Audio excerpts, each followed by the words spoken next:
Well, PSV has finally spoken out on what they expect for a team to pay for the services of Cody Gakpo if they are interested in him, and that was like a message directly sent to Manchester United because they are the number one priority team or destination for Cody Gakpo. We are going to dissect that. Good news, Eriksen and Pelestri are back in training for Manchester United. Obviously, having been knocked out in the group stages, they are back in action at Carrington. They've joined the other teammates that were in Spain and returned, I think, after playing that game against a team called Rio Betis that we lost to by 1-0. The other story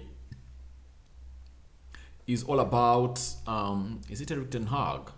Yeah, it's all about Ten Hag talking about how the players at the United, how players of United performed at the World Cup.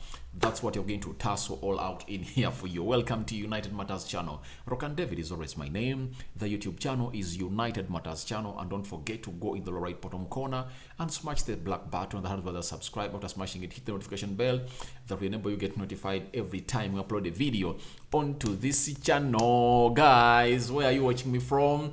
I think Uganda, Nigeria, Kenya, Tanzania, Ghana, South Africa, United Kingdom, USA, just to mention but a few. You guys are really amazing, and thank you for watching it, and thank you for spreading the love for this channel. Let's see this video have close to 200 likes, and we are going to see it becoming viral. Now today, the director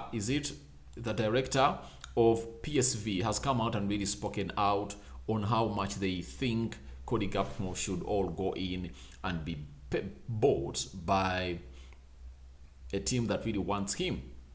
PSV director Brand said only 10 out of 12 clubs can afford Cody Gakpo in January. Let's see if it will happen. It has to be PSV's record sale and also the right bid for Cody Gakpo's plans. We still have no official bids. Let's see if some club will pay big money in January. When you read that statement, as it has been put out by Fabrizio Romano, quoting the PSV director Brands, it automatically confirms to you that they are going to sell the player. They are going to sell Cody Gakpo, and they don't want to miss out on an opportunity of not selling him in January winter transfer window. Do you know why? He might fluctuate. Don't tell me that this World Cup fever is going to last ever on Cody Gakpo. That's out. They know that if at all they don't sell him in January, he's going to depreciate. That's it. So what he is really going to go on and do is they want to sell him immediately, and that's why they laid out their plan that we want to sell him in January, because they knew that for his quality, he's going to go out at the World Cup and shine. And I believe what has made them really go out to call for a record-breaking fee for this guy at PSV is because of the World Cup goals that he scored, 3 in the first 3 games, but in the round of 16 and quarterfinal he never scored any. But he had a very good effort he put up for Netherlands, though they lost the battle of going through to the semi-finals against Argentina, of which Argentina is right now beating Croatia by 2-0. Even Netherlands, by the time it was knocked out, they were trailing by 2-0, but they managed to level the game in the last 7 minutes of the game. So can Croatia do it? Let's wait and see what is going to come in here and happen. But the record fee of PSV is 42 million pounds. That's it. What does that mean? We are now sure that they want minimum of 50 million pounds for a player.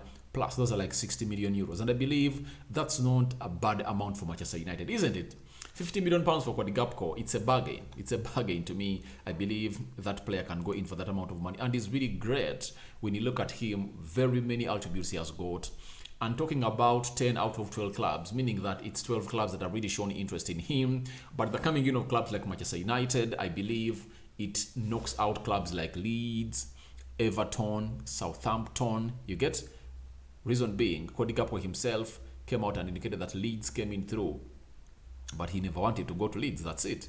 So he believes that he is going to Manchester United, Obviously, Ten Hag is pushing for this deal to happen. He wants everything to go his way, but let's wait and see what is going to happen when this deal really comes to happen. Are we breaking the record? Because United have made Cody Gakpo their marquee signing this January winter transfer window. But obviously, Ten Hag said we have to go in for a player of the right quality, right mentality, and right price. That's it. But in the situation where we are after losing Ronaldo, obviously competency should be added to the club, obviously by adding in Cody Gakpo. 21 years, is it 23? 23 years of age, that is Cody Gakpo, looking fresh and obviously coming in through and leading Netherlands by scoring the most number of goals for his team at the World Cup. And I believe he will come in and hit the ground running at Manchester United. His physicality is not a question. He's good at doing the hold-up play. He plays wide very well. So there is a player in Cody Gakpo that you would love to see at United to come and complement Anton Martial, Anthony, Bruno Fernandes, Rashford, Alejandro Garnacho, and Jadon Sancho. Obviously, Ten Hag is going to be having one of the deadliest attacks in the league and in Europe, if at all Cody Gakpo really decides to come to Manchester United, because it's really going to be hard.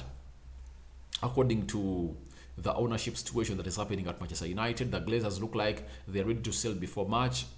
And are they going to go in and really inject in some good money, like close to 100 million pounds? Because if at all you're going to go on and buy Cody Gakpo at 50 million pounds or 60, that means the right back we want can cost us close to 20 or 30.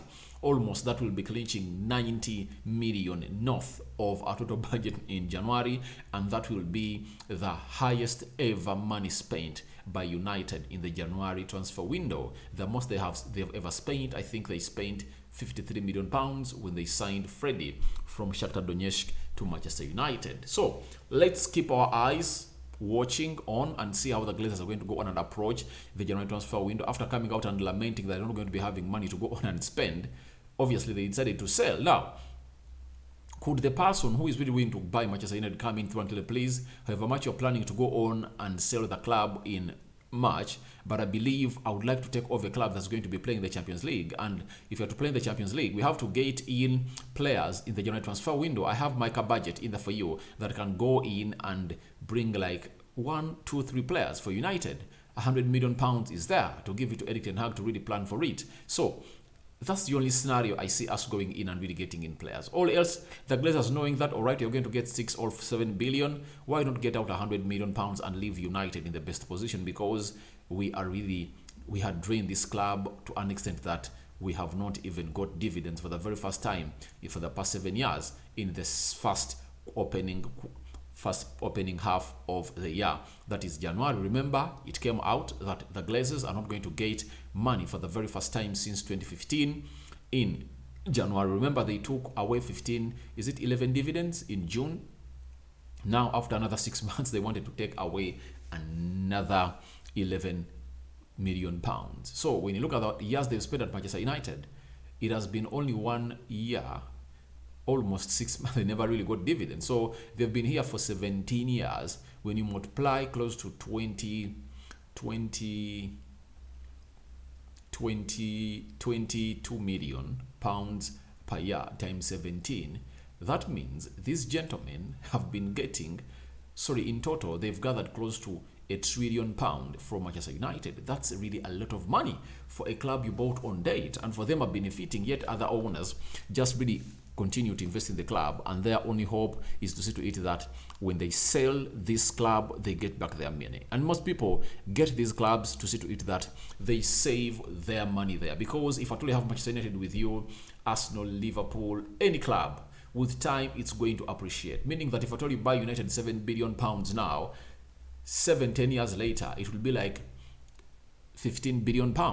And that means if at all you sell it, you'll get back your wealth with a profit of £7 billion. And that rate of turnover of profit is nowhere in the world, because after 10 years, to see a business produce times 2 the amount of money you bought it at that magnitude of £7 billion, it's not something easy. You get? You see here, we just go and do business of like $1,000. But to see to it that after some years, you are getting out that amount of money in that business, it's hard. It's hard. So we are talking about $1 billion. You're not talking about a dollar. We are talking about $1 billion. That's it. So let's leave that at that, and let's go on to this other story of the United players that are first returned from the World Cup. We all know that the first United players to be knocked out of the World Cup were Pelestri for Tunisia, Eriksen for Denmark, and Pelestri for Uruguay. Now, it's not Bellingham. Why is Bellingham crossing my head? It's Hannibal. Hannibal went through to go on and do the needful over the weekend against Birmingham. He has already rejoined his championship club, Birmingham. He played some good minutes there. And obviously, those that have first returned to United are the following. As we've been told by the Manchester United website, that Facundo, Pelestri, and Christian Eriksen are back at Carrington, meaning that they're already training with the club. I've seen some of the photos put out by the website of United. Eriksen and Facundo Pelestri back in training to prepare for that closed-door game. I think it's going to be played, is it over the weekend? Maybe. It has to be played over the weekend because on Wednesday, that's next week, that is 21st, we are going to be playing against Burnley. So these players need to prepare for themselves very well to see to it that we also go through to the next round of the Carabao Cup, which might be, is it the quarterfinal or semi-final? One of the two. Because I think right now we're in the quarterfinal, that's it. If at all we beat these teams that are really in, that is Burnley, we are going to go to the semi-final. And the only big teams that are really afraid of, it's Man City and Liverpool. So, Newcastle, Aston Villa, Burnley, and some other teams, we can go ahead and really beat them according to me, if at all our squad is all available. And we just have to go on and do this Burnley game. But I have to keep it in mind that Burnley is topping the championship. That's it. So let no one lie to you that Burnley is not a hard nut to crack. It's really a hard one to crack. But obviously Eriksen and Christian Eriksen and Pelestri coming in through, it's a boost to see to it that United players are really ready to go on and play against Burnley. I believe Pelestri might have a chance to start in that game of football where we are playing Burnley over the midweek. That is next week, 21st Wednesday. And the others that we are knocked out of the World Cup, that is Freddy, Casemiro, Anthony, Rashford, Maguire, and Luke Shaw. Those are 6 players, and Malacia expected to return, I think, over the weekend. 7 days will be elapsed because they've been given 7 days. I think the last players of United to be knocked out of the World Cup were Rashford and Maguire plus Luke Shaw. That knockout took place on a Saturday, meaning that next Saturday or Sunday they have to report at Carrington to resume training.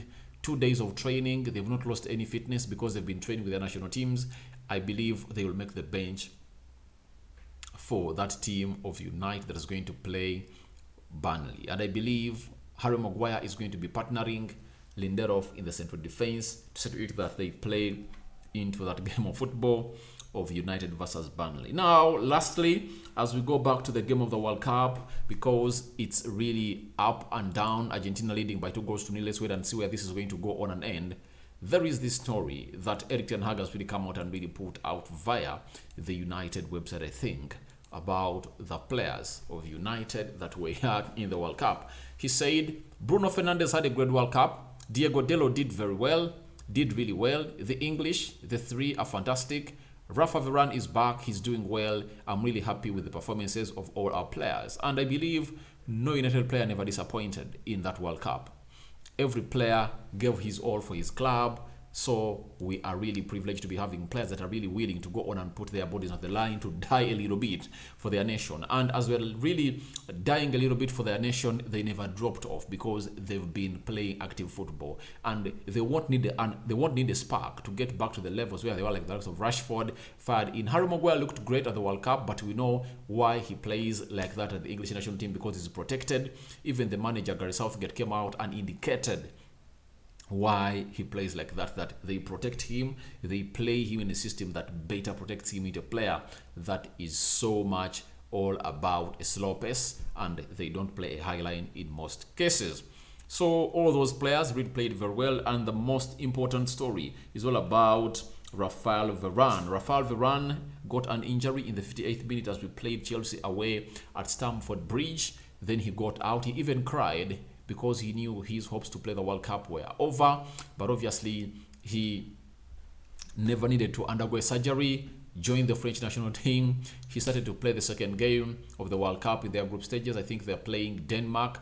Then he has played in the round of 16 quarterfinals, and tomorrow is going to be available as they play Monaco in the semi-finals to see who is really going to go out and play into the into the finals of the World Cup. So guys, your reactions are welcome in the comment section below. Tell me what you think about the ultimatum. Cody Gakpo to United ultimatum has been set by PSV.